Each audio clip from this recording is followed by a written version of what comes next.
shit before we even go live. So you already know we Talking have to go facts, not live. shit. I hate doing this, man. Like we talking all that mess before the live, and then you don't say anything. Hold on, let me see. Can Let's. you hear me? Yeah, I can hear you. Okay, just making sure. Uh Man, let me see. Let me see. Let me see. Let me make sure we're doing good over here. Let me check that live real quick. Here we goes. We good. All right, All right, man. cool. So today, man, thank you for watching. Thank you for tuning in. I know it's a little bit early, but we want to leave this on the camera because this boy is talking mess already. Pull out what you did. What you showed me right now before the live. Coin check them. Coin check, Challenge huh? coin. Look, the Yeah. good thing, watch this. You ass got me my first fucking time. Yes, I Coin did. check, right?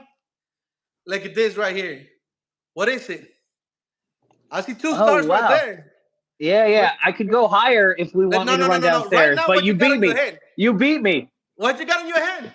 Oh, company. Hey, this is when I won Ah, Soldier of the Quarter. coin But you check, beat me. motherfucker. One I time owe you you. pay. You see? Come find me when you have up to 4 stars or a uh, SecDef coin. well, But yeah, you I beat me don't have today, one. bro. Hey, you know what? Actually, I had the chance to get a four-star coin, but it was not gonna be the right way. Yeah, Whenever we were in Guantanamo, I was in charge of security, right? yeah, So FBI, CIA would go into Guantanamo from time to time, and the FBI, the person that was in charge of the FBI, she always tested me, like through the point, like at the gate, and I never failed any of the tests. They were trying to go in with fake papers, fake credentials, this and that, and I yeah. always got them. And then she will have to calm down, and so I can release their people. So I was the first one to be presented with an FBI coin, man. Dude, that's awesome. It got the Pentagon on it. On one side is all gold and black, and on the back is also all gold FBI. So no one That's dope. else had an FBI coin but me. I was a sergeant at the time. They were That's trading awesome. me two four-star general coins for the FBI coin, man. Like I was like, but I didn't deserve the 4 star. Like, well, coin check, you got it though. You're not having. Yeah. But nah, So I could this have. one's special. This is the first when I went to the Soldier of the Month when I was a private in Iraq. So this one's a little more special to me. It's from my Oh, old company commander and first sergeant when I won the board. okay. So look, we got a comment real quick. Loco siete, loco. He says, heard the expression on coin check before, but never heard the why. He wants to know why we do a coin check. Okay, so there's a couple of versions of the story. I'm going to go with the more common version. So during World War II, when Yes. some lieutenant was graduating with his class from OCS before they went to the war, he was a little richer, so he bought some coins for him and his boys, saying, "Hey, we graduated. This is it." So one of the guys got captured by I think the Nazis or the Italians is the way I understand the original story.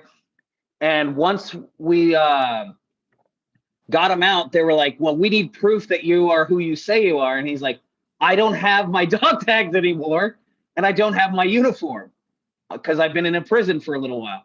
So he's like, "But I do have a coin that he was hiding somewhere."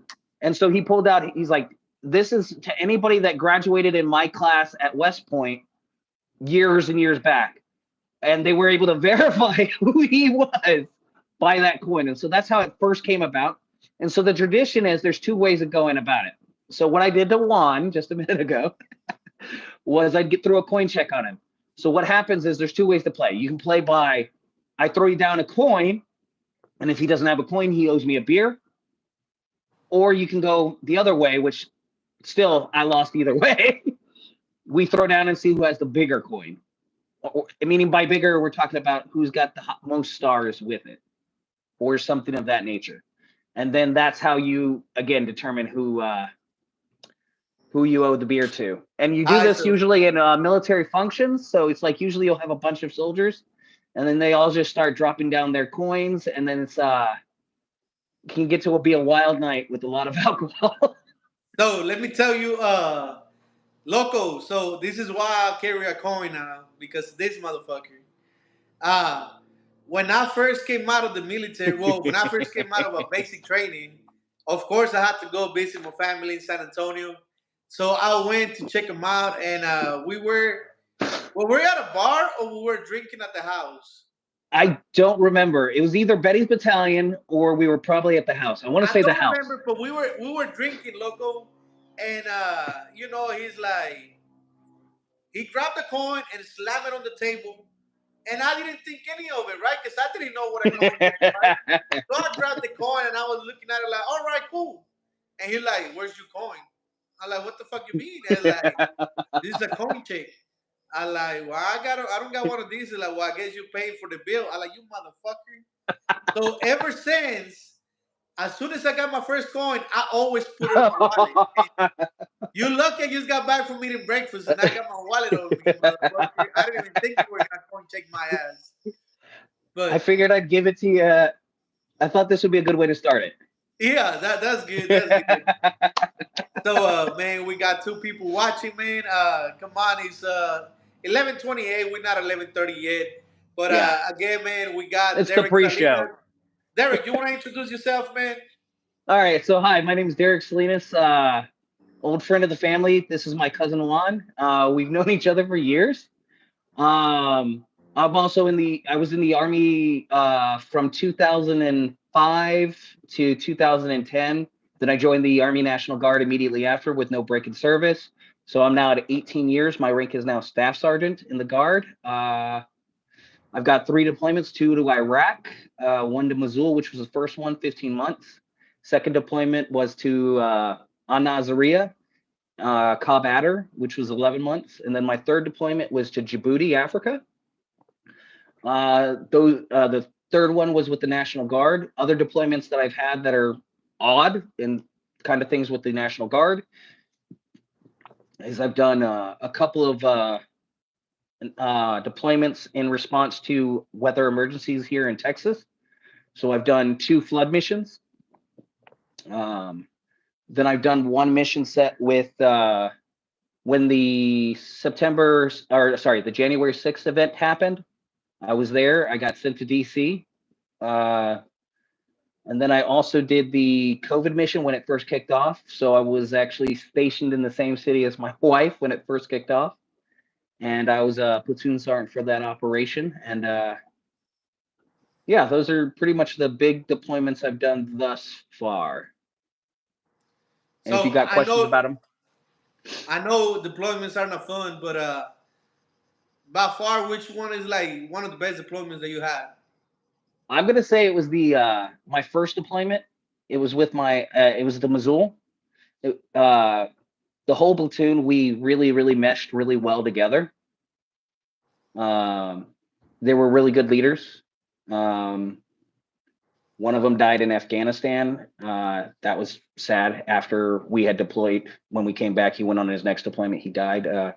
Luis Gonzalez, a wonderful person, great NCO, one of the smartest people I've ever met.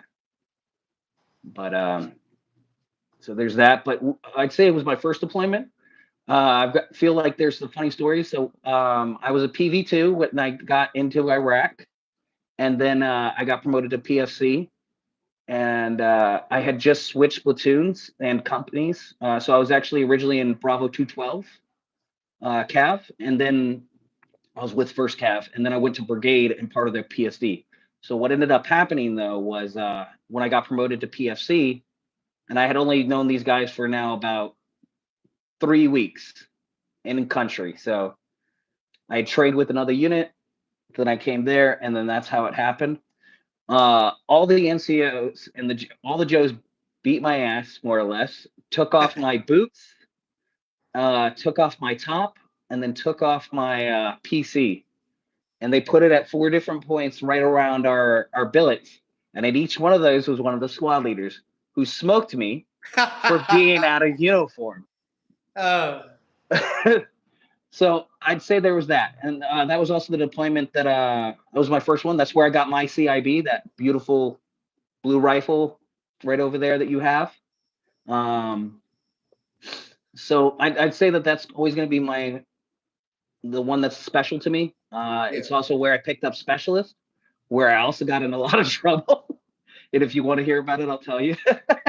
Hey man, I uh, feel like everybody's first deployment is like the make it or break it in the system. Uh, when my first deployment was in 2010, I went to Afghanistan, and after they split our unit, right? We were yeah. attached to a CAV unit. We were in direct fire support. I was a motorman. We went from 11 Bravos to 11 Charlies because they needed 11 Charlies during the deployment. So we got trained for Charlies, and our group got split into two. One of our groups went opposite direction that we did, and they were there for 6 months. And whenever we got back, we were out in a it was like a 4 day mission, right? Mm-hmm. So this guy was bragging about how many patrols they had, how much they went out. In compared to how much he went out to what we went out, they had way more patrols than us. They had way it was way more, bro. The thing is, they never seen direct fire. Oh They never shit. seen direct fire. They never took contact. Us, first day, it was whenever we started getting contact. So whenever we were out, man, it was so funny. Well, it was not funny. It was kind of fucked up at the same time. Um, we got into contact, and he's supposed to be backing me up, and he fucking just left me, bro. This Shit. motherfucker left me. I was returning fire. I need somebody to cover fire so I can run from one point to another one. It was like it was a truck right here. It was a trench, so I needed to get to the trench real quick. And this asshole fucking got inside the truck and left me there. So by the time I got to the trench, I couldn't move no more. I was getting pinned down by a dishka. And then I was Uh, pissed, bro. I was uh, pissed. Someone else came out. Second truck rolled up. PsyOps was with us. A PsyOps truck got up, blocked me, got in front, and returned fire. And I was pissed, bro. I was like, motherfucker, what's wrong with you? They had never got in contact before. It was the first time this guy ever got shot at. And he was like, I like, what the fuck's wrong with you, bro? And like, man, I thought this was gonna be like what it says, Call of Duty. He jumped because he thought it was gonna be like Call of Duty, bro. That what the guy, fuck? yeah, that guy didn't make it. He made it back, but he got out the No, I got military no. after I we got got back. wow. Give me a give me a minute, real Wow. quick. Give me a minute, Joe. I'm sorry, Joe. I'm doing the little live right now. Wrong alternator. Yeah, it's gonna take. We're gonna have to get it. $350. So I'm gonna have to call Cruz. Hey man, if y'all watching this, we got Joe in the building.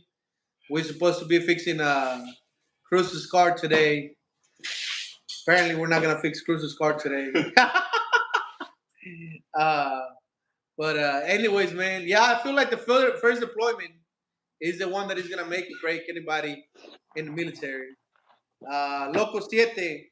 Only way to fix that 4 is with a gallon of gas and a match.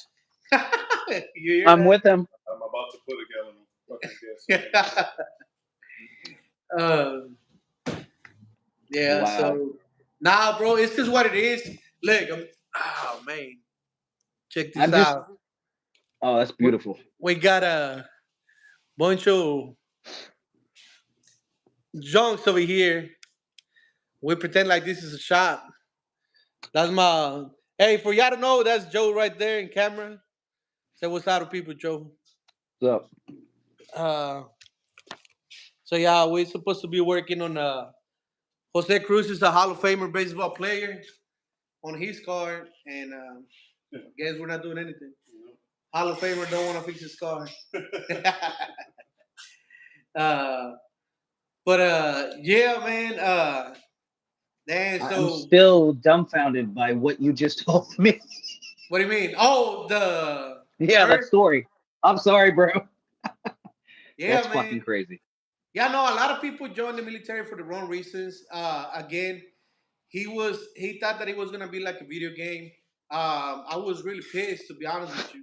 But then I you don't can, know if they do it for the necessarily the wrong reasons. I know what you're saying.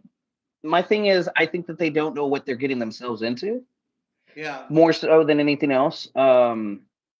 And I think that the military, this is kind of how I say it. I think it amplifies our traits for the better or the worse. But look, bro, I'm gonna be honest with you. I'm just Um, saying. when I signed up for the military, I always wanted to be a soldier. But Yep. people always tell you, "Hey, you're doing this for your country. You're doing this." Now, at the end of the day, you know what we do it for. We do it for the guy next to us. Uh, my Once you get first in there. my first day in country, it was my first firefight. So you know that how eye opening that was. Like as soon Oh, as what? we landed to the car on the Cobb, a couple of hours later, we started getting shot at. Like it was quick. Like I didn't even have time to process anything, bro. Like all the training, like go run for your gear. People running just in sandals and the PT shorts, getting their position, returning fire. And I was trying to work over here to put my vest on, my Kevlar, and I got in trouble. Whenever they told me like, if you ever get shot at, don't worry about your fucking gear. Go to your point, return fire. That's all you do, bro. When I tell you, I almost pissed my pants. I almost pissed my pants. Like I didn't want anybody to see me. So after everything came down, I went to the side on the head and I started pissing right there. And I was like kind of shaking, bro. Like I was like, man, this shit is real. Like So, it kind of hits you. And then like and there's a middle deployment. It was so often that it's bad to say that you get used to it. yeah, Like so I didn't get my CIB to my last mission actually. No yeah, bullshit. And it was we were driving in a we ended up falling behind a Iraqi EOD team. And so we saw 3 dead bodies and we were right before it was a traffic circle and we're like it was all busy and then everybody just started disappearing. So we're like, God, please hit the Iraqis, just hit the Iraqis. Hey, I mean, let's be real. I'd rather them hit them than my people because yeah, it is what it is. Let's be real. So I'm like, they check the dead bodies for the Iraqi EOD team, and they're like, okay, it's good. So then they drive through the traffic circle. They don't get hit, and we're like, fuck, all right, this is about to happen right now. So when our convoy was in the traffic circle, it was I think like 5 or 6 trucks. We get hit on our side, or well, on the driver's side. Um, and then we also take small arms fire immediately afterwards. So it turned into a complex attack instead of it just being an IED going off. So we're yeah, taking small contact and we're responding back, but we're pushing through the objective because we don't want to stay right where we are for obvious reasons. yeah, And then, and I say this, like, thank God for the crew systems because we drove over a hard berry. So one of my buddies was in the talk that day that we were doing this, and he was watching what was going on because he worked in the talk. And so as the last vehicle went over the IED, we didn't see, you know what I mean? Because it was hard buried, it was digged in the ground and yeah, it blew up. And we all felt the blasts and we're like, shit, that one we knew. So the first IED popped a couple of the hoods, but we're like, okay, we're good. Or not the hoods, the trunk. But we just kept moving through. But when the hardberry blew up, we're like, thank God for the cruise systems because as soon as we were out of range, it blew up and we're like, somebody would have died. I mean, I hate to say it. yeah. It is what it is. But all my people, we all came back safe. What were you driving But at the time? we were driving the Humvee. So this is 2007. Damn, I that's want to on say me. like, Oh yeah, yeah, yeah, 2007. So we're talking about the good old school Humvee 1151 A1. yeah. But I also remember. Let's go back to that traffic circle when the first one hit. I remember the vibration hitting us from the percussion of the blast. I remember my ears were ringing, and then we're like, There's dust in the Humvee from the IED going off. And then we having the smaller fire, we're returning fire, all that other fun stuff. I was just in the I was in the back seat passenger, so I couldn't engage the enemy because if I get out, I'm going to get shot, obviously. Yeah. So, but we were pushing through the objective. But it was just, and then I still remember to this day, kind of like the way it felt to me, at least the first one. Besides that, like, oh shit, I gotta piss myself, and as you said, was more of the. I remember it feels like stop motion, where you're seeing each of those scenes as it's kind of coming in. Like I felt like, as I know the blast went in like this, you felt the progression of the blast, but I felt like it was like choppy, like Yes. it was going like milliseconds. But I know It goes like in slow motion, bro. yeah, that's it. Slow Everything motion. goes in slow motion, and he's like, you feel like you're there forever, but it's just like matter of seconds, like this. That's exactly what it was. Like I thought, like I know that just from the blast to the small arms fire, it felt like 3 to 5 minutes. But I know that this was no more than like 3 seconds. Yeah. But because it just felt so slow, and as you're just your brain is registering to so much information at such a short period of time, you're like, that's the best way I can describe it. And I'm glad you know what I'm talking about. Yeah. Well, we went through that shit. Yeah, I know you did too. So it's like, and it's one of those things that's funny, especially after the fact. Because I remember I was like, I want to get my CIB. I want to be, because every infantryman, you inspire to get your CIB. Hey, that was the one thing. Like, what do I do to get a CIB? You gotta get into a fire. Hey, like you gotta get into a firefight. Well, can you get a CIB without getting into a firefight? No, fuck. But so but what made this but here's the other thing, and as I'm older now, 17 years in the military, and I have these conversations with our like lieutenants and our Joes. I mean, especially because right now we don't have any active wars going on anymore. Primarily. No, absolutely. But as somebody that's been to combat and things of this nature, and I've had this conversation with some lieutenants and some soldiers, they're like, well, I want to get up. I'm like, dude, don't rush it. And me and one of my other buddies, he just retired, Sergeant First Class Zuniga, a good friend of mine. But we were talking about it. It's like, dude, don't rush it. Whenever it happens, and if it doesn't happen, be grateful, because yes, getting a CIB is wonderful and it's a great experience, but there's a lot more to it. Like somebody getting hurt, somebody dying possibly on your side, and nobody wants that. It's like the one person who we want to get nothing is the medic, because that means it's a really bad day, as you would know. I'm not gonna lie. I'm not gonna say names, but one of my medics got their the cab is he had a cab. He got a cab the wrong way. Like there's some medics that they kind of fake bullshit to get their cabs. I was pissed, bro, but it is what it is. It is what it is. But and for a while though, because of my situation, I felt like I didn't earn it as much. Because I mean, I didn't return fire, but I was on the side that was taking fire, so it would be stupid to jump out. Something. And that's the truth. But it felt weird, like in comparison of like people like you, my brother, and other people with CIBs. And I talked to a few veterans when I used to go to the VFW more frequently when there was one close by my house. And they were like, no, you still earned it. You hit all the qualifications. Wear it with pride. Now, I don't wear it in my uniform 9 times out of 10. Why not? I'll explain. I don't wear my CIB and I don't wear my airborne wings. I wear it when I go in my dress uniform. Nah, so when my soldiers, bro. No. Hang on. It's a different leadership philosophy. My soldiers are going to see me without it. So the day that I wear it, they're like, oh shit, I didn't know you had one of those, Sergeant. And I like that. I like that. You know what I mean? Nah, look. Well, I guess it's different. Like for me, as soon as I got my airborne fucking wings and my CIB, shit, sewn the fuck on every top I had. I used to do it. Because I used to do it. Think about it. I was a specialist. I was a private. I was a PFC when I got my CIB, and then as a specialist, being with a CIB and airsoft, man, bro, it was like, yeah, bitches, I want you to see what I got. Because at the time, it was some National Guard sergeants, NCOs, that felt like they were the shit.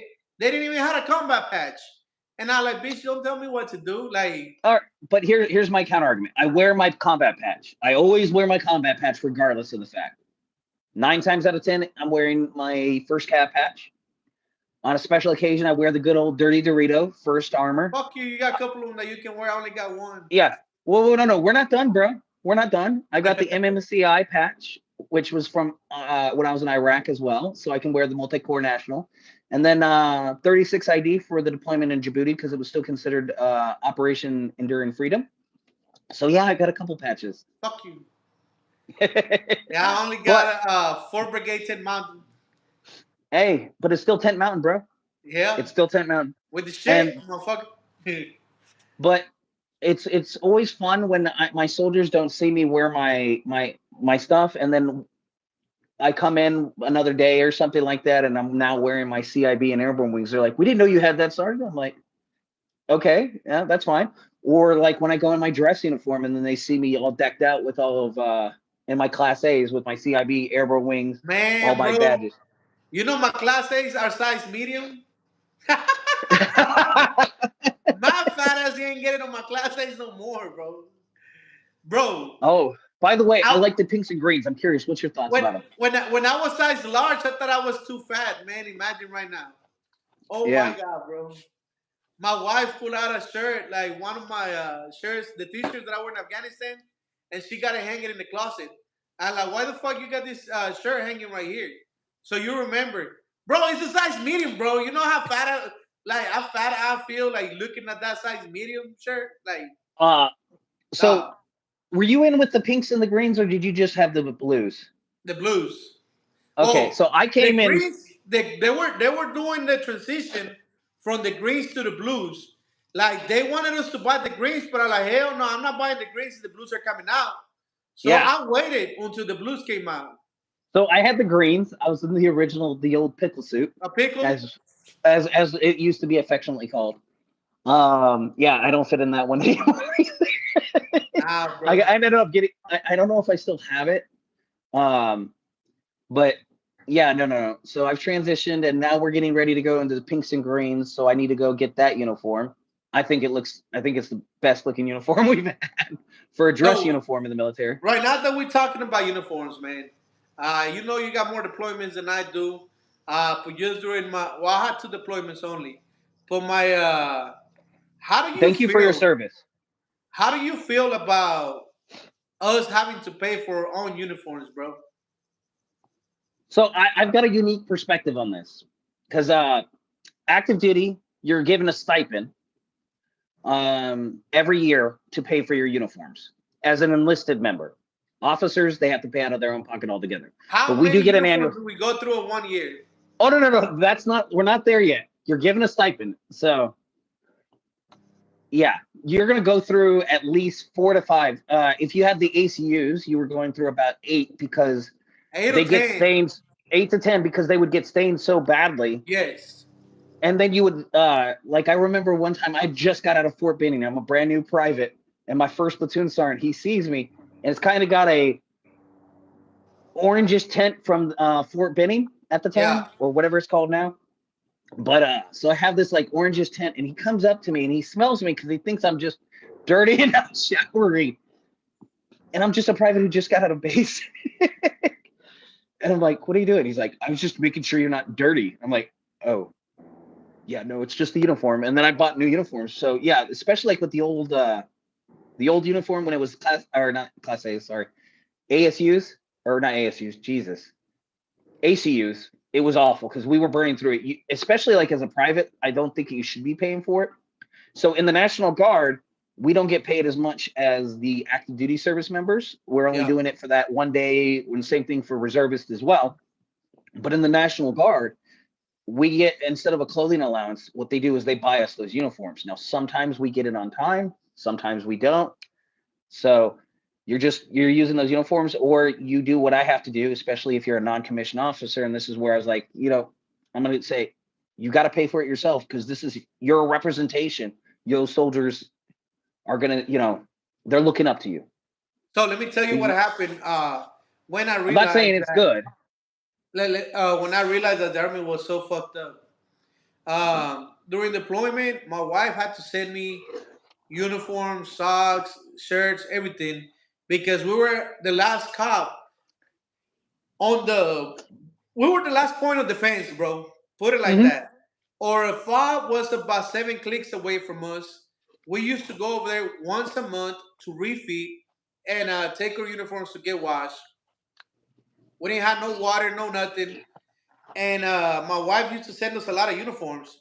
Bro, whenever we were packing up, like towards the end, whenever we were packing up, helping pack up the old unit that was before us, they left one Connex right there. And our commander is like, hey, go open up that Connex to see what the heck is inside the Connex.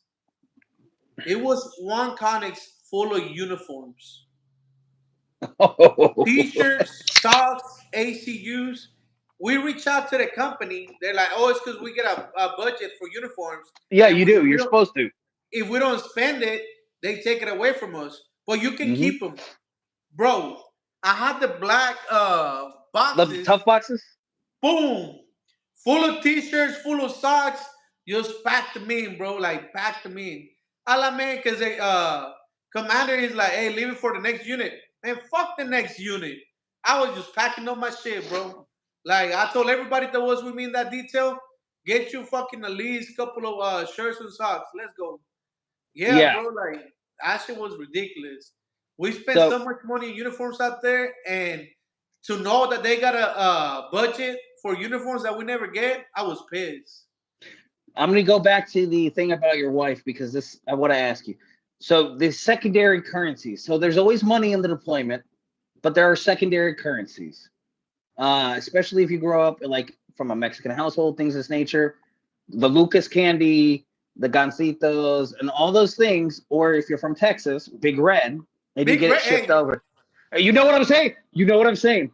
Like one time, and this just made me laugh because I remembered when you talked about this. So um, I got the I can't remember what it is. It's the one with the duck on it. It's got a chocolate, kind of like a Twinkie, but it's got a jelly in it and it's covered in okay, chocolate. You know which one I'm talking about? yeah, The so I asked my dad back in the day to ship those over to me. So he shipped me some, and I was gonna get smoked because I may or may not have done something stupid as a young private. And then they looked and they're like, "Oh, you have those?" I'm like, "Yeah." He's like, "You know what? You have a good day. I'm gonna take two of these and walk away." So those secondary currencies that you get, unlike one time when I was in E6 and one of my soldiers in Djibouti, he got Big Red because I was like, we don't have Big Red here in the PX. I'm like, whose are they? Trying to find out whose Big Reds they were. And then I'm like, can I have one? He's like, yes. I'm like, thank God. Because it's like those little things that you don't get elsewhere that are delicious or like a little surprise that go a long way, or like the Girl Scout cookies if you get them out there on the deployment, things of this nature. So it just popped in my head as we were talking. yeah. Now, but man, back in the day during deployment was Big Red was one of the big things for me. After every mission, we used to go like 2, 3, 4 day missions. Every time that we came back, I had a Big Red. That was like my victory drink. Like I made it back. My So third deployment was Topo Chicos. Topo Chico. I Yeah, I was not big I in talked Topo about, Chico back in the day, man. as I got older, I am. And so I told my wife, and of course she wouldn't send me the glass bottles, so she would send me the plastic The ones because plastic one. only because you don't want them to break on. Yeah. So she would send me like Topo Chicos, and I was like, oh my God, it's those little things, it's those little joys that just bring you so much happiness on a deployment. Damn. Nah, bro, but man, let's take it back. So you've been in for 17 years. What are you doing now? In the guard, I'm still an infantryman. I'm a section sergeant for a heavy weapons platoon. Um, and then in the civilian sector, what I do right now is I'm working in the school district here in Northside ISD, where I work with the technology and logistics. I actually got the job thanks to my military experience. And that's, I want to say, especially the infantry guys out there. Remember, you guys, we say that all we do is shoot stuff, blow stuff up. That's as much as that's true, and yes, that's what we do. We're doing other stuff. Think about it. As an NCO or even a senior specialist, you're setting up the logistics. You're making sure that you have the MREs, you have the food, weapon, water, ammo, all those things. Those are tasks that we're doing on a regular basis. And then, like I said at the beginning, I was on the COVID mission, and I was distributing to 18 counties across the city or state of Texas medical PPE. So I had a logistics experience even as an infantryman, and that's one of the good things I think about the Guard is you may not always work within your MOS to get jobs done. So I ended up with that job. Right now, what I'm ultimately trying to do with it is that I'm going to try to go into the GS route, and now I have a year's worth of legitimate experience as in logistics between COVID, and so I'm trying to go the GS route. That's my ultimate end for me. Because working at the school district doesn't pay very well, but it's still nice to have the time off. Yeah. So how do I adjust from military to civilian? I'm still adjusting. I ain't gonna lie. I got out in 2010, September 2010. I went to college. I got a degree. And I was trying to figure this out. I was looking at probably going to into one or two programs, and it just things didn't work out. I had my second kid, and so we had to change priorities a little bit. Then I also went on orders, and that's one of the things also about I'd like to hit real quick. So if you're a reservist or National Guard, there are programs that you can go on active duty orders for like a year to 3 years with your unit. And it's just you get the same exact pay as active duty, you get the same benefits, and it can also decrease your retirement time to a much sooner date, depending on what type of orders they are. So one of those programs was called Tour Duty.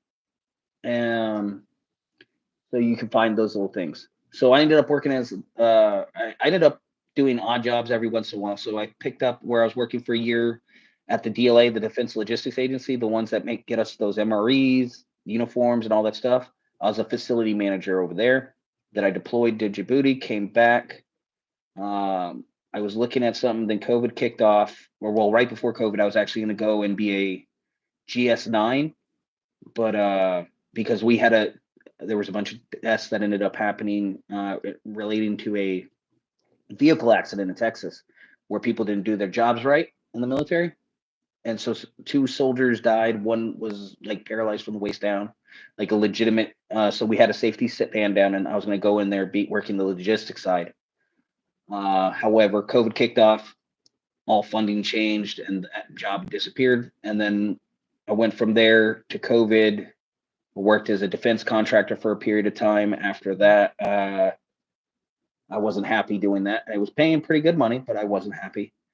And then I ended up working at the school district where, one, I'm treated with dignity and respect, and I like it. And it's good to have that time off to be there with family. Just doesn't pay the best. So I'm looking to go the GS route now. So you've been Sorry, it's a lot. You experienced I've been the around. military back in the day, and you got the experience right now. How do you feel about our military now? Be like comparison from back then when it was our time to this time. I'm really conflicted. I understand from a rational standpoint, the soldiers are new generation, new things. Technology is not going away. It is what it is. In some ways I feel that they are very soft, but I think that they tend to be that way also because they haven't experienced combat like you and I did in our times. You know what I mean? That changes the mentality of which we are. And right now we're not a war fighting military at this current junction. But shouldn't think about the way we were raised as young. Oh no. I absolutely know where you're going with this, and that's why I'm saying, like, I'm going to say that piece now. I'm going to speak for me. I'm not speaking as Sergeant Salinas, but I'm speaking as Dereck. Legitimately speaking, yeah, I think that these soldiers should get smoked to the ends of the earth. But also, like you said, because I'm now talking about it from a National Guard perspective, you knew when you were in the reserves too that it is a very different animal because you only have them for like what 2 days out of the week or 2 days out of the month, and then 2 weeks in the summer. generally speaking. So you can't really coast those behaviors that you really are trying to foster that you could do on active duty. Unfortunately, it's just the reality of what it is. You could try, like when man. But you it's like just ripped into that soldier. I, like, and I, I think that they need to have that discipline because I still go to, not because I'm a staff sergeant, but because I grew up in the old school army and I joined the army active duty first. I go to parade rest for special, or not specialists. I'm sorry, sergeant first classes, to first sergeants, sergeant majors. I address them by their rank. I make sure to salute the officers, all that stuff. That those little simple things are very important, but Joes don't understand it all the time. I really do believe that. Just like when you were talking about that story about that warrant officer, he's like, "Well, no, calm down," and you're like, "No, this is not the appropriate answer." I fully agree with you. yeah, I think that the hazing is definitely an area where I'm more I agreement with the army now. I mean, I'm not saying that hazing wasn't bad or things of bro. It nature. was not hasting. It was just building you as a soldier. We went through No, it. no, I no, gave it to people, oh, and no, no. You're not wrong. But let me say this much though. But when it gets to the point where some soldiers actually start hurting themselves, that's when it's going over. And I think that that's as leaders, you need to know those boundaries of your soldiers. You know what I'm saying? yeah. Because they're not everybody is made the same. I can take an ass chewing or a smoke session for days. It's just it is what it is. I grew up in that army, same as you did. But I Oh think that no, don't get me but it wrong. but I seen the other side. I seen I had to get in between soldiers that were trying to commit suicide. yeah, 'Cause they thought they were getting they were getting picked on, and I seen both sides of the coin. But and that's what I'm saying is whenever you talk to those soldiers and tell them, hey, look, this is why we're doing what we're doing. This person did it the wrong way, but let me take care of you. It's it's different, bro. But I feel like being in the military, you gotta have a state of mind that you always gotta be ready for battle. You don't absolutely. know And what's gonna happen right now. but you And also got to right now, if I talk to old veterans, I will go out with old veterans, but I will not join the new military to go to war. I will not take none of these clowns to go to war with me right now.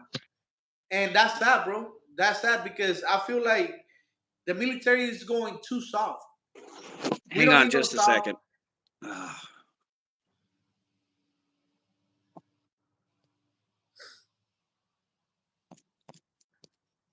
give me a second. I'm something hit the audio.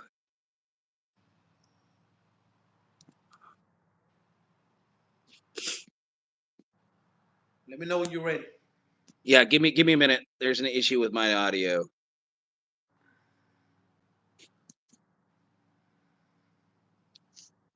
Yeah, screw it. Can you hear me? Yeah, I can hear you fine. All right. I'll try to figure this audio thing out real quick while we're doing this. But, no, I don't disagree with you on that piece. I really don't. Sound a soldier. to find the soft spots on a Bradley, it's good for them. Okay, I got you. Can you hear? Were you able to hear what I said? yeah. I was able to hear you. And I think it's good to smoke soldiers, especially when they are brand new. They need to understand that there is a relationship and there's a pecking order, and they need to understand that like there's things that you did before you were in the military don't always work here. You know what I'm saying? I fully agree with that. I also think well, my bigger issue is not so much that I don't care about the hazing thing. More mine is the questions why, Sergeant. Because I told you it's what happens. Sometimes you have to do this detail, Yeah. and I'm not hazing you. It's just it needs to get done. Do you want to go home? Do you want to drive in a vehicle that's not going to get you injured?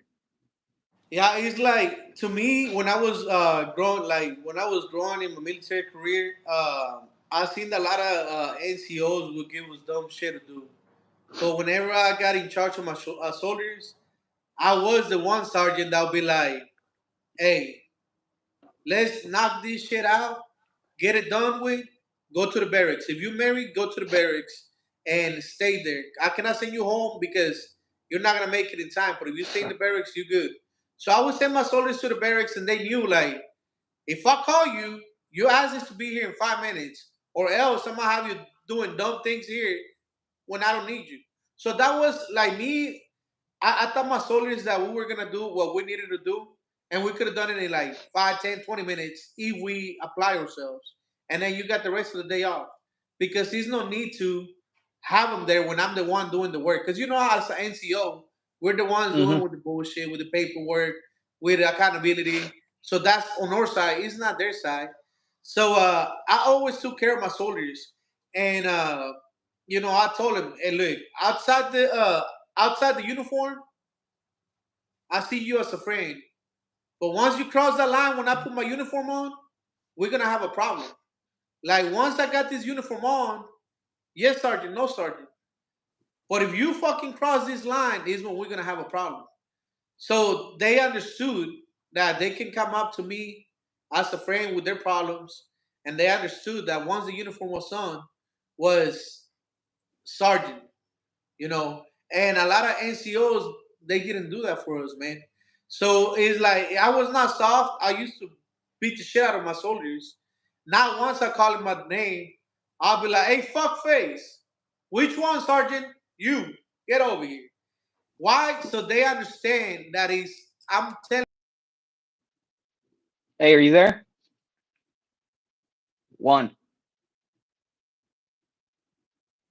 Okay. I don't know if he's coming back or do I need to hang up, but I'll just stay on here.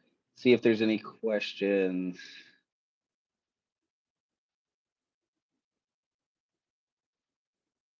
Um,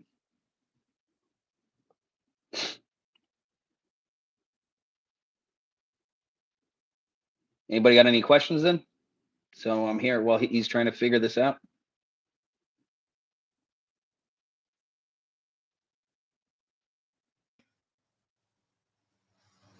You there, one? Yeah, can you see me? Yeah, I see you. Not good. It's you're kind of frozen, but yeah, I see your image. No, it's man, hold on, let me see. The BA was giving me a call back. Hopefully it No, comes no, back gotcha. up. Let me see. Your wife thinks that maybe the tablet was overheating. No. I'm inside. I'm inside the garage. Hey baby, you watching this? Can you hear me? I don't want to kill the live right now just yet. The Yeah, BA was calling me. I got an appointment. I just That's got why done with mine. yeah, that's why I didn't want to go with the phone. No, I understand. Hey, can you hear me? Oh, I hear you. Can Okay, you hear yeah, me? we back on. Yeah, no, I'm sorry. It's the BA telling me that I got an appointment, upcoming appointment. Well, that's But good. yeah, bro, like I was saying, is like I feel like the military is going soft. The reason why I wanted to talk to you is because you still in. I wanted to get your opinion on it. And what like if But anyone is watching right now and they thinking about joining or what would you tell them? uh, okay, actually, so let me tell you. Did I ever tell you why I joined the military? No. So I was screwing up in college a little bit. At that time, my dad was paying for it, and I did pay him back after I joined the army with my bonus. But I flipped a coin. I flipped a coin. Heads, I'd stay in college. Tails, I'd join the military to get a little bit of discipline, or one of those things. But essentially, I flipped, and it said go to the military, and that's the only reason I joined the military. Not some God country or everything in between. Even though yes, my father was in the military, he was just about to retire. Things of this nature. He was a medic, combat medic, 68 whiskey. But that's why I joined the military. I've stayed in the military because I like the organization. Okay, now it's working. By the way, the video is working. Hell right. Okay, but I joined. But I'd say yes. I think people should join the military for a few reasons. One, it's a good place to get some discipline if you need it. Even from an education standpoint, it's great if you want to go to college or go to a trade school, things of this nature. But the biggest reasons I'd honestly say this is I think service of your country is an important thing. And it is a great opportunity for you to serve your nation.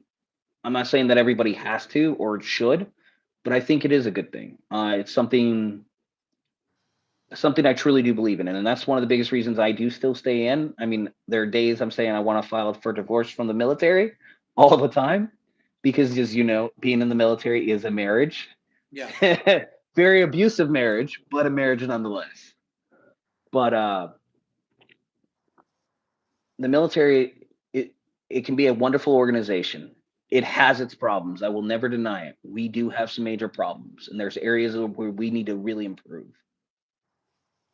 But we are getting better. Um, I highly encourage people to consider doing this, but at the same time, I would also say this very important statement.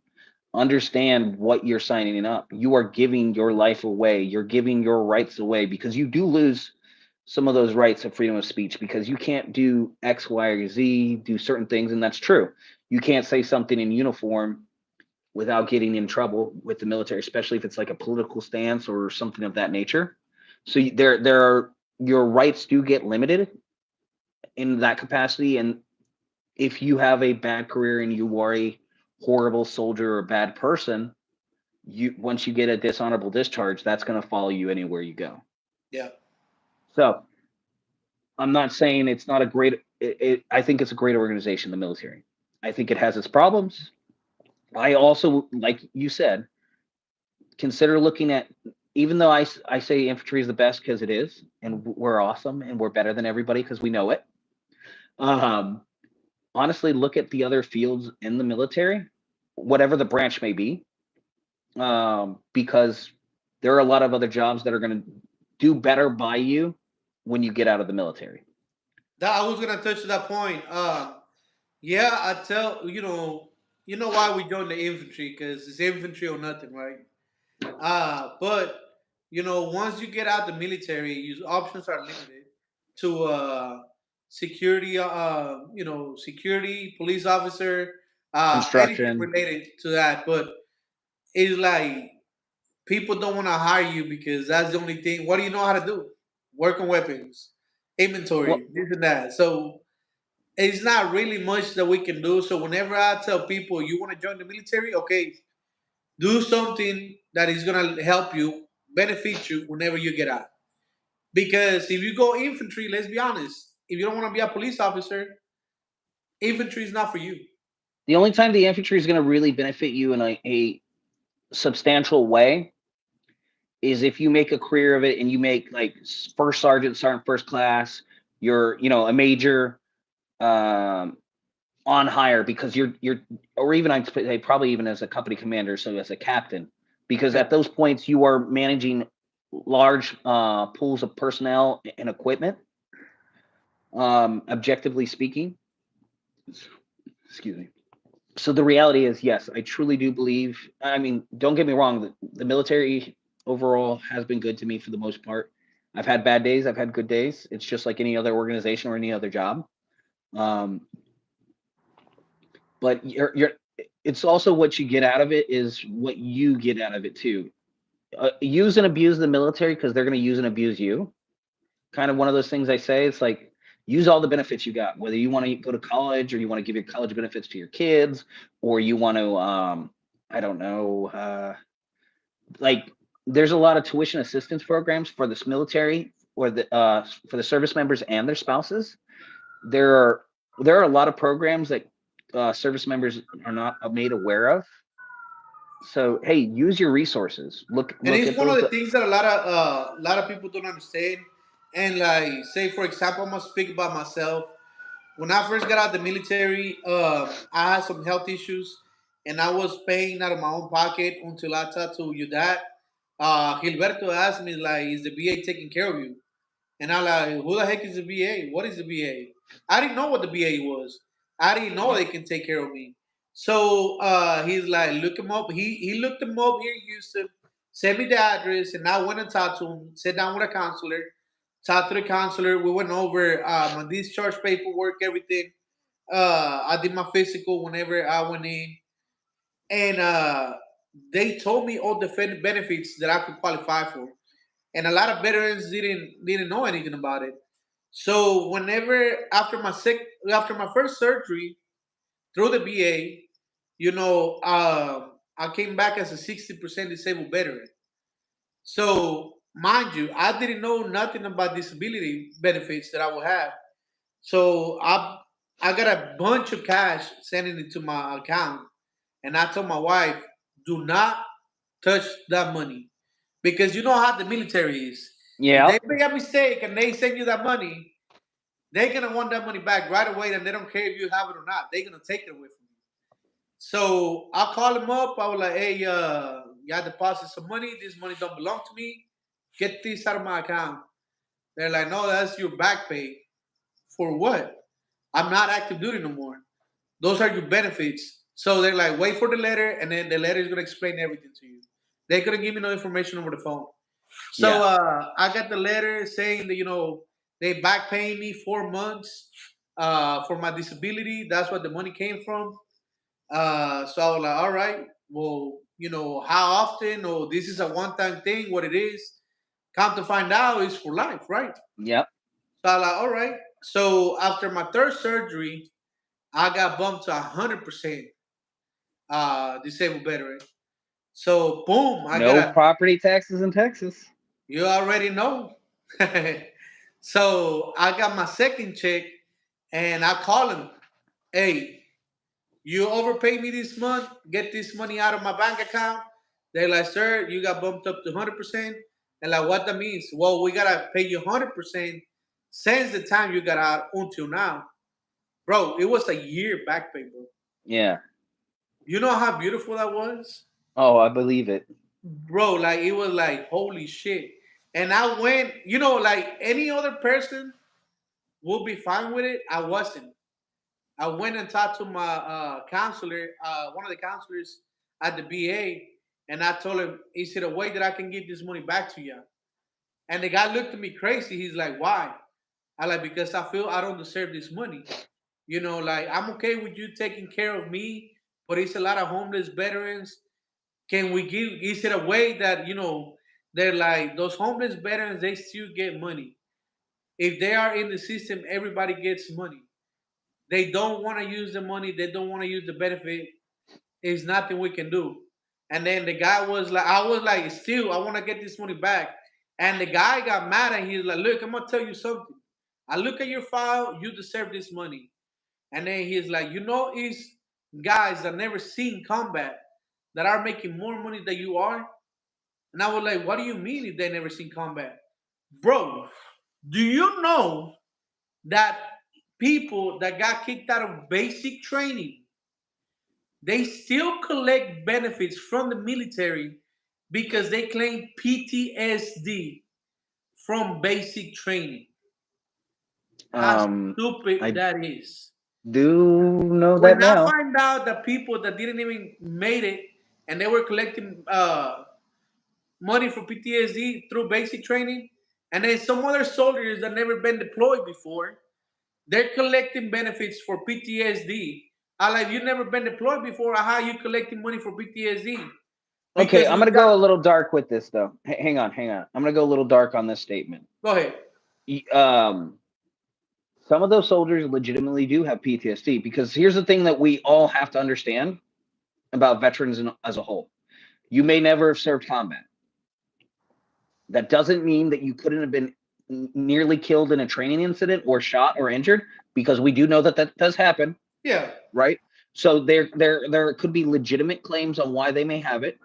They could be, I mean, let's be real. The military does also have a problem in the past and probably presently still with sexual harassment and assault. Oh, you. Every organization's not perfect, and let's call a spade there. So, legitimately speaking, yeah, these people could be having it for other things that have nothing to do with combat, but were legitimately happening in their time of service. Also, let's go to a really dark fairyland real quick. If you get into a severe car accident and you have your family in there with them, and then they were to die, it's probably going to mess you up, legitimately speaking. I didn't And think that was about that. still while it's still while you served in the military. So that happened while you were serving in the military. So my statement, and let me give you another one, legitimately something that happened to me in the last couple of years. When I went to ALC, somebody died in the training there. It kind of sucked. Yeah, I wasn't expecting that. You expected, like, as an infantryman, people die in combat only, but people do Yeah. die in training too. It takes its toll on you. Doesn't matter who you are. Yeah. So I say yes. Generally speaking, I agree with what you're saying, but at the same time, we don't know these people's individual experiences and what happened. So I just say, hey, give a little bit of grace because something crazy could have happened. Well, I'm gonna give it that, but then whenever like for look at the explanation, the guy told me he's like a lot of people claim that they have so much training in them that they couldn't use, so they don't know what to do with that training they have.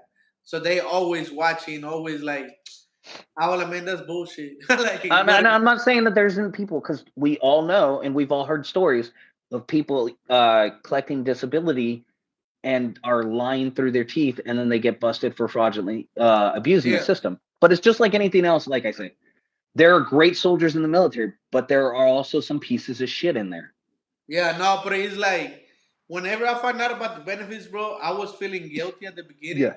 Like I had this conversation with a couple of my friends, and not too long ago, it was 2 weeks ago. My brother Carlos, we were having this conversation, and he's like, "Bro, oh, the one that I told you that I do a live with him on Wednesdays." Yeah. He's like, "Look, man, I know I'm always talking shit, but you talk about the benefits you got, and in my eyes, you deserve that money. You serve your country. You did shit that I wouldn't do. So why are you feeling like you don't deserve that money? Because even sometimes today, bro, it's like I see like, man, bro, I'm blessed to be where I am. I'm living good. I'm living comfortable. But it's like I feel kind of guilty sometimes. I don't know why. And I think I have a perspective on this one. I First and foremost, I think that we all feel that way. We do. If you come back from combat, not all of your friends always do. So you're always going to feel at least a little guilty for that, possibly. Doesn't matter who you are. Doesn't matter whether you were in the same combat zone as them or not. Because I know, hell, I even know a few friends from high school back in the day. They weren't in my unit, but they died in Afghanistan. They died in Iraq, and you still feel like shit knowing that some of them are not everybody comes home. And then you're getting these benefits that you did for serving your country, whether you knew about them or not.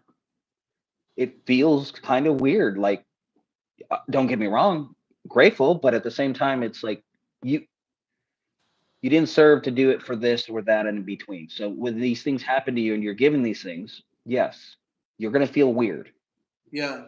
But at the same time, you did deserve them. You gave years of your life. Let's be real. You already married, right? When you joined the Yep. military, you Yep. already had kids, if I remember right. Yep. So let me ask you this question: what was your total deployment time away from your family? Oh, I was away for out of the 5 years that I was in the military, I was home for about a year and a half. Okay, so a year and a half you were gone. No, Now, no, how no. I much? was gone Oh, for 3.5 oh, years. okay, never mind. So I you were was gone three and home a for half a year years. and a half. The Can't rest of tell the me. time, I Yeah, was out deployed or in training. that's where I was going to go to the next piece, which was the training. But here's the thing: so you lost three and a half years of your time Yeah. from your family. You and they also learn to adapt, and which is also one of those struggling pieces when you go away and you come back and your family adapts without you, and you're like, well, this sucks. I want to be a part of it, but you're not sure how to maneuver into that. Yeah. But yeah, and also let's be real, your family served. I mean, Yeah. they. Hey, I'm not lying. A lot of people don't know, but it's like the first time I went away and I came back, my daughters were scared of me because they didn't recognize me. They didn't know I was their dad. That they Yeah, just looking at me like crazy, like, who the heck is this guy? I and guess the that's real that's daddy was around when I wasn't here. when your wife beats you later, know that I'm gonna laugh at you, okay? But I say this from that perspective though, man. Like your family serves with you. It's Yeah. so easy to, especially if you're a single soldier, it is so much easier because you don't have to worry about anybody else other than the person on your left and your right. And it's always, you're right. Your wife is absolutely right. It's hard on them, but it was also hard on you. Let's be real, because especially the reality is, you're like, your husband's in a combat zone. You're like, Is he okay? Why is he not My talking to mom, me bro, today? my mom was really, really Yeah, bad. but I'm saying like that, absolutely. And there's nothing worse when you're like, you usually have that schedule of when you're going to hit and shoot a message when you can, but then somebody somewhere else, it may not even be in your unit, does get killed, or there's somebody injured severely, and then they do a blackout, and then they're like, what's going on? Hey, so let me tell you a story Am about I blackout. wrong? Let me tell you a blackout story real quick. You know, we were at the cop, right? And we only had one phone. So we used to rotate every half an hour, right? That was for max time. Hmm. So I'm on the phone calling my mom, right? I'm on the phone with my mom.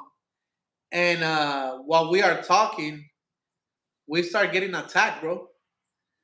Like, mind you, she's on the phone with me, and you hear the 50 cows fucking Mark Yeah. dudes blasting like everything, and then boom, the line just cuts off. I was Yeah. like, fuck, I cannot. I knew my mom heard everything. She's like, Yeah. what's happening? What's going on? Are you okay? Are you like something happened? So my mom was super scared, bro. So the line dropped, and I was like, holy crap. So I called right back. And my mom was crying, bro. My mom was crying. She like, what's going on? Are you okay? I was like, look, we're doing a training exercise. I didn't know it was gonna go out today. We just got new trucks, so we're testing the trucks out. And she like, I thought you got killed. That's why you hang up. Blah blah blah. I like, no, I'm good, but I gotta give the phone to the next guy. She like, so you okay? Like, yeah, I'm okay. All right, well, now I'm more comfortable. Whenever I heard that she came down, bro, I hanged the fucking phone and I ran to my point real quick. So it was like it was crazy, bro. Like I was not expecting that, especially when I was on the phone with my mom. Loco siete. Know a few people who didn't have the support at home or deployed. When they came back, they didn't have the family keys uh, there to help them. Family serves too. Loco, you are right, Loco. One of the Yeah. things that I'm blessed for is having my girl is still next to me. I'm gonna tell you something that I told her. It's gonna sound like I'm an asshole, but I'm like, I was trying to be real. My first deployment, I knew I was gonna be out for a year, and you hear a lot of stories about people committing suicide in Afghanistan because of their family back home. Yeah. So one of the things that I told my wife is like, look, I might be out for a year. If you decide to find someone else because I'm not here, I understand. That's your choice. I'm just gonna ask you for one thing. Don't fucking tell me while I'm deployed, and when I get back, don't fucking try to take my kids away from me. My kids always gonna be mine. You can do whatever fuck you want, but don't take my kids away from me, and don't tell me while I'm deployed. And she was crying. She's like, "What do you think?" I'm like, "Look, I'm just being honest, bro. You don't understand the stories of people committing suicide because they get a call that Jody is back home with your wife. You don't Yeah. understand how people go crazy. Like when you over there for a year. Well, I mean, because it's so hard because all you have is time to think. Yes. And let something fester. Yeah, and you Legitimately can do speaking. shit about it. Yeah. So it's like we had those conversations.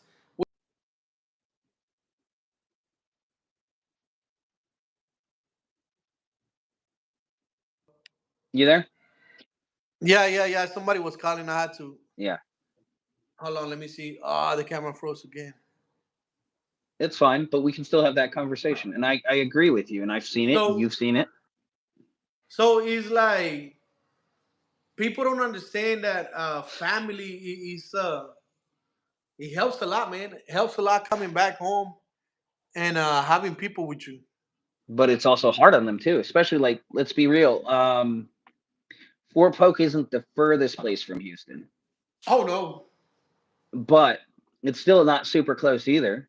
Your wife, I don't know whether your wife went home or your wife stayed in they will go Fort back and Polk. forward. So you know what I'm saying? Like legitimately, it's not She easy on spent the all my family. money. But hey, it's her money too.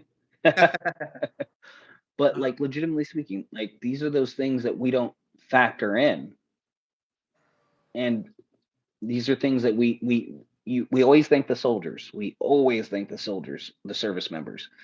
But we also got to thank those families because those families make sacrifices too. And so, like at the school district, when I work and I find out one of those kids got is a military brat, like, hey, thank you for your family service and thank you for what you do as well as a kid. Because it's like, I grew up as an Army brat.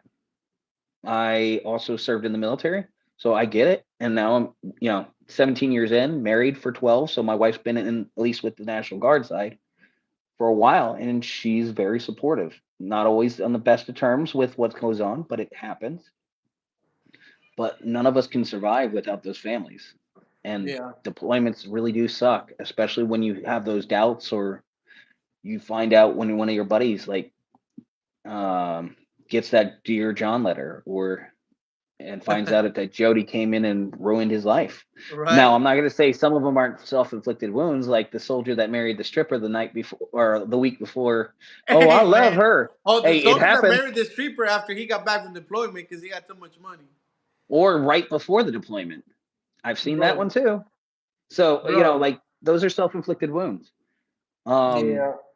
Now, Yeah, and then we had a lot of them that they came back home to find out that their wives were stripping while they were gone. yeah, It was, bro. It's a lot of craziness in the yeah. military that people But don't. I mean, and on the other side of it, though, just as much as we say that, our peers, let's be real, some of them come back with substance abuse problems.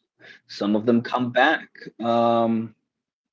broken. I mean, combat does that to you. It's not a normal situation. It doesn't matter who you are. Combat is not a normal thing that most people deal with. I'm grateful. I pray to God that my children never see combat in their lifetime, like we have. But it is what it is. I wouldn't have an issue if my kids ever join the military, but if they don't, they don't. Like I know my oldest is never going to join the military, and that's fine. Yeah. I encourage anybody if they want to join the military, absolutely. Just understand that there are major consequences of you joining the military. Like you have some limiting on your rights. You have a security clearance. It can ruin your jobs if you are a piece of shit. And you should, because if you get a dishonorable discharge, well, that's going to follow you wherever you go. Let's be real. Yeah. But I think it's a great organization. I mean, it's not perfect. No organization's perfect, but we're getting better. It's and I have a perspective, like I said, both from an active duty perspective. I have a perspective from a reservist perspective. I think service is a wonderful thing. And I also say, hey, go get your money. If you got injured while being in the military and things of this nature, you are entitled to those VA benefits. And it's not just that, like, depending on what state you are in, there are also state benefits as well. So one of the perk sides here in Texas, outside of, if you had 100%, you get your taxes paid off, or you don't pay taxes on your house. But another one, your vehicle, you can get the license plate. I think it's at 60%. You can get for the first vehicle. Yeah, you only pay what, like $8 a month instead of, or not $8 a year. $7 a year. Yeah, $7-8 a year versus the $78. You can go to state national parks and things of this nature. There are a lot of resources out there for you there.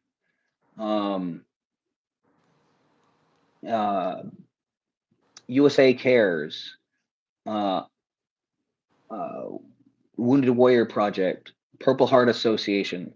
There are so many organizations that American Legion, Veterans of Foreign War. All these organizations have resources, and they have a lot of things out there. And I always want to push that out there as an additional resource for service members. I got you. Don't be ashamed, like legitimately, to ask for help. Go to the VA, because I know most of us come back, especially if you're infantry or any of the jobs. Dude, your body is not the way it was. Your body has aged dramatically. Rocking takes its toll on your knees. Going to airborne school, going to air assault school, jumping out of vehicles, carrying all that combat weight that you were carrying for a year at a time. And let's be real, it's not always the most beneficial way. And if you're like a 240 gunner or a saw gunner, you've got even more ammo and weight 60 on your body. millimeter mortar, man. Mortarmen, absolutely.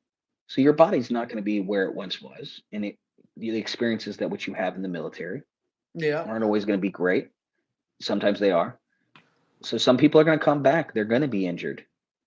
And another resource out there for behavioral health wise, vet centers. That's a resource for veterans where they can go and talk to counselors. They can do it like couple counseling. They can do individual anger management. But it's a resource out there where it doesn't go into your record. But if you need to talk to people, it's a VA program. It's out there. Use it. Now that one is a good one. When I first came out of the military, I was messed up in the head. Well, Hmm. I still messed up in the head. But I went through 2 years with my psychiatrist. At the beginning, I didn't want to talk to anyone about anything. But I got anger issues. I started noticing my changes. So when my daughters told me like, "Hey, daddy, you need help," like my daughters told me that I needed help, that made me go seek out help. And I went out and I spent 2 years with a psychiatrist. And now is I still want to kill people, but not as much as I. Bro, it's because some people are just so dumb, bro. Like they just bring that out of me. Now, but no, on the real note, like it did help though. It did help me a lot. It helped me to calm down. It helped me to manage my you know, my stress, Hmm. uh, focus that on different ways. And one of them is my cars, bro. That's the reason why I got so many junks. Because, like, to me, it's a stress reliever. Not just Absolutely. working on them, but like just getting on the cars, riding, going out like, for a cruise. That takes, it helps me. So go out. You need help. It's nothing wrong. You don't want to talk to a counselor. You don't want to be a psychiatrist. Call one of us. It's always Where, support. yeah, Call one there, of us, man. and I really want to press this one hard because I've had several people I know from the military after they got out. Some of them that were in committing suicide. Yes, there are bad times. They do get better, and we're all out there. We're a family. We are a family. Talk to your family, Yep. and I So don't we've been necessarily in. mean your biological family, but like talk to your family. We're there for you as well. I'm sorry. So we've been in for a little bit over an hour, man. Let's finish this with a positive note. What you got, man? I know I'm froze right now, but No, what you no. got? Um, I'm just honestly, I'm grateful that we are having this conversation. This is wonderful. Like I said to you before you even did this with me. I think you have something really special here, and I think you should continue to pursue this. This is a wonderful conversation, and you should continue doing it. Appreciate you. Um, Appreciate you. like I said, also I will shoot you some resources as well in a little bit, Look, so send me that you send can me push up. those links, and once the video is up, and I get those links, I'm gonna attach them to the comments. That way, Hmm. people can go check them out. If they need help, they know what to go or where to go. Help Absolutely. them out a little bit. And again, you know more than me right now. I've been out of the military for a minute, but you're still in. And to be honest with you, I know it's resources that I can tap in, but I don't know what it is. I know somehow one veteran was telling me that my kids can get a health insurance through my 100% my family, but I haven't looked into it yet. So I still gotta do my homework sometimes. So there's also some scholarships. So should your spouses want to use, and it's also applies for veterans, not just service members. Sometimes uh, that the spouses can go to get scholarships to go to college, English as a second language, work on a doctorate, things of this nature. There are a lot of resources. I'm gonna send it over to Juan so that you all have that as a resource. But I just want to push it out there. There's a lot for service members, for veterans. Um, use your resources because the So military used and abused you, and I'm not saying that in a bad way. It's just it is what it is. So why Use your gotta be resources. a English second language? Because I'm Mexican. That's fucked up. No. Well, I've had but I've had soldiers whose spouses did not I'm speak messing with you. English. Yeah, No, I'm but I'm messing saying with like you, bro. legitimately, I've had a spouse that the only language they spoke was Chinese, and you're like, ooh, I can't really translate very well because I also when I was a contractor, I was a family readiness support specialist. Yeah, So you got to find those resources where you can. yeah. I got you. You dick. Well, brother, Dedicated I infantry just want to combat killer. thank you for giving me some of your time. Mhm. Appreciate you. Send me those links, and I'm gonna link them up at the end once this video is uploaded. Mhm. And hopefully, man, we get another video once I go over there to San Antonio, man. It's been a minute, so we gotta get together. And I definitely gotta go because you assholes me a fucking beer, and I'm a I collect. do. Just so you know. Hey, I lost. I can admit when I lost. I'm a collect. So man, I guess I know I'm frozen right now. Y'all cannot see me, but I appreciate y'all watching, man. Again, Dereck Salinas, my brother from another mother, Yes. here in the building with us. So hopefully we can continue this conversation later on. I'm gonna put all the links that he's gonna send me at the comment section at the bottom once this video is uploaded. And again, thank you for watching, man. Catch me on the next one. Dereck, anything right. before we go? I'm like I said, I'm just gonna be in a few minutes sending out a bunch of resources to push in there so that you have it. And if y'all ever have questions, you can go to him or through me, and I'll try to connect you with some additional resources. We're one family, remember that. And it was a wonderful conversation. One. Appreciate you. All right. Alrighty. Bye.